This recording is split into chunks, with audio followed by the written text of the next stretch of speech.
అందరికీ నమస్తే అండి. నిన్నటిదాకా గుడివాడ కొడాలి నాని ఎక్కడున్నాడా అని ఎతకాల్సిన పరిస్థితి అండి. అసలు ఈ దేశంలో ఉన్నాడా లేడా, పొరుగు దేశం పోయాడా అన్న పరిస్థితి. అజ్ఞాతంలో పోయిన కొడాలి నాని ఇలా బయటకు వచ్చి పరామర్శల రూపంలో అంపటి రాంబాబు ఇంటికి వెళ్ళి వాగుతాడండి. ఆయన ఏం మాట్లాడలేదు అంటే నిత్యం బూతులు మాట్లాడే ఈ కొడాలి నానికి చంద్రబాబు నాయుడు గారి తల్లి గారి గురించి తప్పుగా మాట్లాడితే ఇది పెద్ద తప్పు అనిపించలేదంట. వచ్చి నిన్న మళ్ళా మీడియా ముందుకు వచ్చి మురుగుతున్నాడండి. మాకేం భయం లేదు, మా పార్టీ తీసేస్తారా అది ఇదని ఏదో మాట్లాడుతున్నాడు కొడాలి నాని. కొడాలి నాని గుర్తుపెట్టుకో, నువ్వు తప్పు చేసావు కాబట్టి, పిచ్చి వ్యవహారం చేసి పిచ్చి మాటలు మాట్లాడావు కాబట్టి నువ్వు సంవత్సరంన్నర దాకా మొహం చూపించుకోలేకపోయావు. అధికారంలో ఉన్నప్పుడు కుక్క వాగుడు ఆగావు, నీ ఇష్టానుసారం మాట్లాడావు.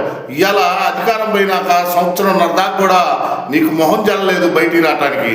ఆ రోజు చంద్రబాబు నాయుడు గారు కుప్పంలో గెలిస్తే ఆయన బూట్లు పాలిష్ చేస్తానన్న వ్యక్తి నువ్వు ఎక్కడికి పోయావు? ఈ సంవత్సరంన్నర తర్వాత ఇవాళ బయటకు వచ్చి ఎక్కడ నాకు సీట్ ఇవ్వడో, నేను అజ్ఞాతంలో ఉన్నానని నా గుర్తింపు పోతుందన్న ఉద్దేశంతో వచ్చి మళ్ళా ఎడాపెడా వాగుతున్నావు.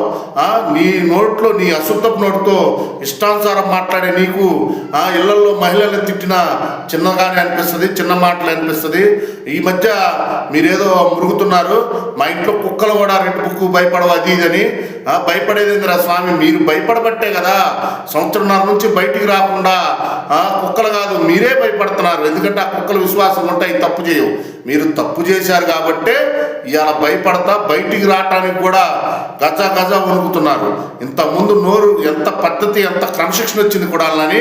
నోరు తెలిస్తే నీ అమ్మమ్మ కూడా లేకపోతే అదే ఇదే అని నోరు తెలిస్తే వాడు వీడు అనే మాట్లాడే నువ్వు ఇలా సంస్కారంగా మాట్లాడుతున్నావు అంటే సంస్కారం నేర్పింది తెలుగుదేశం పార్టీ.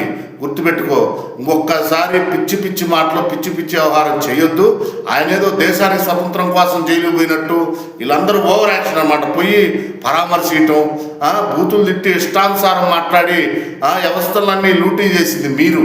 ఇవాళ మీరు చేసిన అరాచకాలు, లాటరీ అని పెట్టి అంపటి రాంబాబు అక్కడ వృద్ధుల దగ్గర నుంచి వృద్ధాప్య పింఛను కూడా లాక్కున్న పరిస్థితి. మనిషికి 200 కాడికి వసూలు చేశాడంట. ఏమనుకోవాలి, ఆయన సంబరాల కోసం మనిషికి 200 వృద్ధుల దగ్గర వసూలు చేశాడంటే అలాంటి వ్యక్తిని మీరు పరామర్శించటం, ఆయన మాట్లాడిన మాటలు మళ్ళా మీరు సపోర్ట్ చేయటం, ఇలా ఉండబట్టే కదా మిమ్మల్ని 11 సీట్లకు పరిమితం చేసింది. ఇలాంటి చెత్త మాటలు, చెత్త రాజకీయాలు చేసినంతకాలం మీరు ఆ 11కే మిగులుతారని ఈ సందర్భంగా తెలియజేసుకుంటున్నాను. జై హింద్.